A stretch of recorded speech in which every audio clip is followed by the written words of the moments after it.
On June 5, 1929, a Mexican magazine published a story about a love affair that drove a Mexican security officer to kill his lover and her son before attempting to take his own life. The story began in late 1924 with Ignacio. Ignacio was an officer in the 10th Brigade stationed in Monterrey. He was very beloved by his family and well liked by everyone because he was known for his seriousness and kind heart, always helping those in need.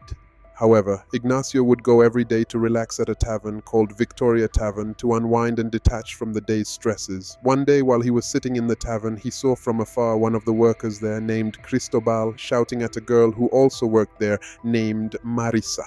The argument escalated to the point where Cristobal started to hit her violently. This scene stirred Ignacio's emotions and he intervened, pushing Cristobal away from Marisa. Naturally, Marisa looked at Ignacio with admiration and thanked him for saving her. Over time, Ignacio started going to the tavern more frequently to see her. He felt a strange pull drawing him back just to catch a glimpse of her, even if they didn't speak. Gradually, these feelings became mutual between Ignacio and Marisa, and they fell in love. One day, Ignacio went to the tavern and decided that he would confess his love to Marisa. He did, and she told him that she loved him too. However, Ignacio had a condition: they couldn't be together as long as she worked at the tavern. He suggested that she leave her job at the tavern and find a place in Puebla where they could live together. They rented a place and started living a normal life. As time went on, Ignacio and Marisa started having arguments like any couple. One day, while they were walking together, Marisa ran into a friend. Strangely, her friend called her by a different name. Marisa tried to brush it off and keep things light in front of Ignacio, but he grew suspicious. He began investigating her background and found out that Marisa's real name was actually Kenia. Not only that, Kenia had 2 sons and a daughter living in Guadalajara. Ignacio was already dealing with several issues in their relationship due to her behavior and their frequent arguments. Additionally, every time Kenya and Ignacio fought, she would go to his friends at the barracks and complain about him, causing major problems for Ignacio. He decided to leave her but hadn't told her yet. Sensing his intentions, Kenya packed all her belongings, took as many of the household items as she could, and left the house empty, moving to a room far away. Ignacio searched for her in all the places she might go, but he couldn't find her. He decided to report her to the police, and their disputes continued for 4 days. Eventually, they decided to reconcile and solve their problems amicably. They sat together, discussed their issues, and each promised to avoid doing things that annoyed the other. Their relationship returned to normal, even better than before. After spending some time together, Ignacio decided to tell his family about Kenya and their relationship, asking his father's permission to marry her. According to the news, when Ignacio told his father spat in his face, threw him out of the house, and declared he didn't want to see him again. His father then transferred all his property to Ignacio's siblings, disowning him completely.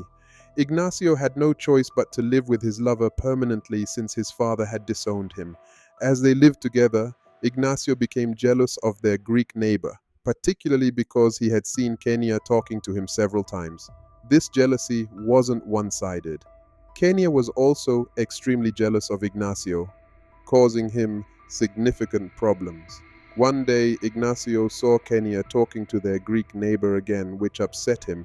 He told her not to talk to him anymore and decided to leave her again. But before he could tell her, Kenya went to his brigade and complained to the commander about very personal issues, including problems in their sexual relationship. This caused a scandal among his friends at the barracks. To silence her, Ignacio decided to reconcile with her again. During this period, Ignacio's brigade was relocated to Tijuana. One day, he spent the night away from home because they were conducting drills.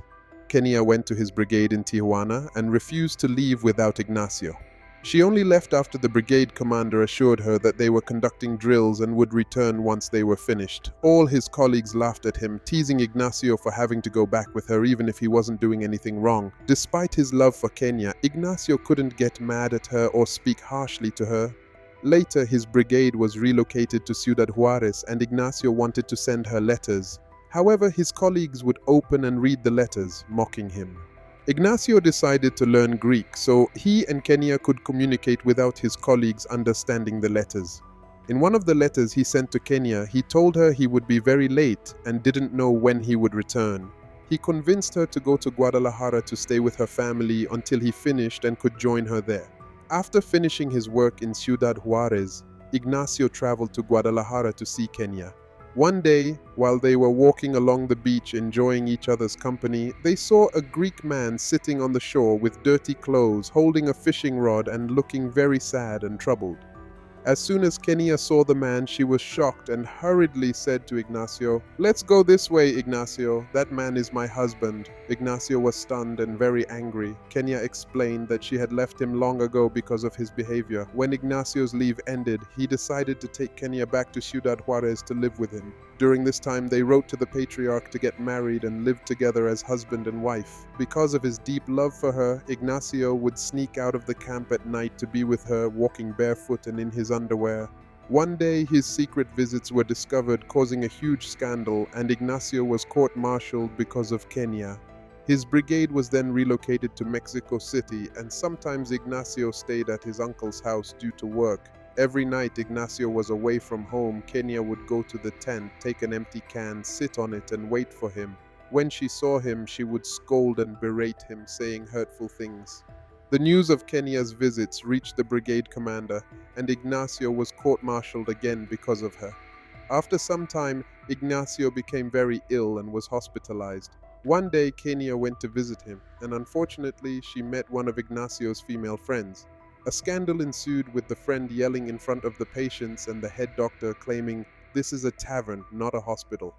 The head doctor recorded the incident in a report and sent it to the high command of the army. Because of this report, Ignacio was suspended from duty for 2 months. Kenya told him not to worry and that even if he was dismissed from the army, she would stand by him and open a tavern in Guadalajara so they could live off its income. This news reached the Ministry of Defense, and they decided to discharge Ignacio permanently. In October 1927, Ignacio asked Kenya to fulfill her promise. But one day, Kenya's daughter visited her and said she needed to tell her something. They went inside to talk, and Ignacio tried to eavesdrop but couldn't hear what they were saying. After that conversation, Kenya's behavior towards Ignacio changed significantly. Later, Kenya told Ignacio that she had relatives in Guadalajara and couldn't live with him anymore. They needed to open the tavern in Mexico City to be away from her relatives, so they returned to Mexico City and decided to open a tavern and find a place to live in Tepito. Kenya told him that the money she took from him was gone, which was his salary from the last 2 months before he was dismissed. Ignacio gave her his ring to sell, and she sold it for 170 pesos. When that money ran out, they sold their furniture. When those funds were exhausted, Ignacio ordered her to take some clothes and sell them. When all possible sources of money were depleted, Kenya decided to borrow 2 pesos from her daughter. Ignacio told Kenya they would repay the money in 2 days when he collected his severance pay. But Kenya sent him a letter while he was away saying she didn't want him, couldn't stand to see him, and didn't want him to return or contact her. A few days later, in November 1927, Ignacio returned and found the house empty except for an old blanket in a corner. His severance pay had been indefinitely delayed, so he had no money to go anywhere else. He covered himself with the old blanket and slept on the floor. Eventually, Ignacio received his severance pay. When Kenya learned about this, she sent a man named Antonio to ask Ignacio to open a bar and let Kenya manage it. Although Ignacio was supposed to avoid contact with her, his obsession with her led him to open the bar, which he named Nami. He sent her an invitation, but Kenya refused to come. Ignacio had to manage the bar himself, but due to his lack of knowledge in the field, the bar failed, and Ignacio had no money left from his severance pay. When Kenya heard about this, she came to the bar and found him sitting there in torn clothes, looking very ill. When Ignacio saw her, he asked for some money to buy food as he was very hungry and had no money. Kenya agreed, but on the condition that he kneel and clean her shoes. Ignacio, in tears, complied, but Kenya left without giving him any money. Ignacio closed the bar. His brother, who had been studying abroad, returned, and Ignacio met him at the train station, wearing his torn clothes. Seeing his brother, Ignacio broke down in tears. His brother asked what had happened, and Ignacio told him everything. His brother promised to stand by him, help him, and repair his relationship with their father. He fulfilled his promise, but Ignacio was treated very poorly at home, feeling humiliated. Feeling there was no way out, Ignacio decided to commit suicide. One night, he sneaked into his brother's room, took the gun hidden under the bed, and decided to kill himself. But he changed his mind, deciding to kill Kenya first. On January 26, 1928, he encountered her on Bolivar Street. As soon as Kenya saw him, she began cursing him with the worst insults. She was with her son, Mateo.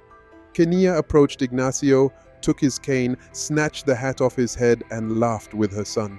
As they walked away, Ignacio grew very angry and decided to carry out his plan. He took out the gun from his pocket, not caring about the people around him. He called out to her loudly, "Kenya!" She turned around and he fired a shot from his gun, hitting her in the chest. She fell to the ground. In his profound love for Kenya, Ignacio ran to her, held her, and screamed her name in the middle of the street. As he got up, a shot accidentally fired from the gun, hitting his leg and causing him to fall, but he didn't die. Mateo ran to him saying, "Why, Ignacio, why?" But Ignacio, thinking Mateo was coming to kill him, fired another shot, killing him instantly. People gathered around until the police arrived and arrested Ignacio.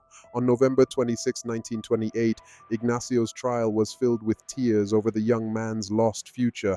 Most of his close ones had predicted a great future for him. In that trial, Ignacio was sentenced to life imprisonment with hard labor.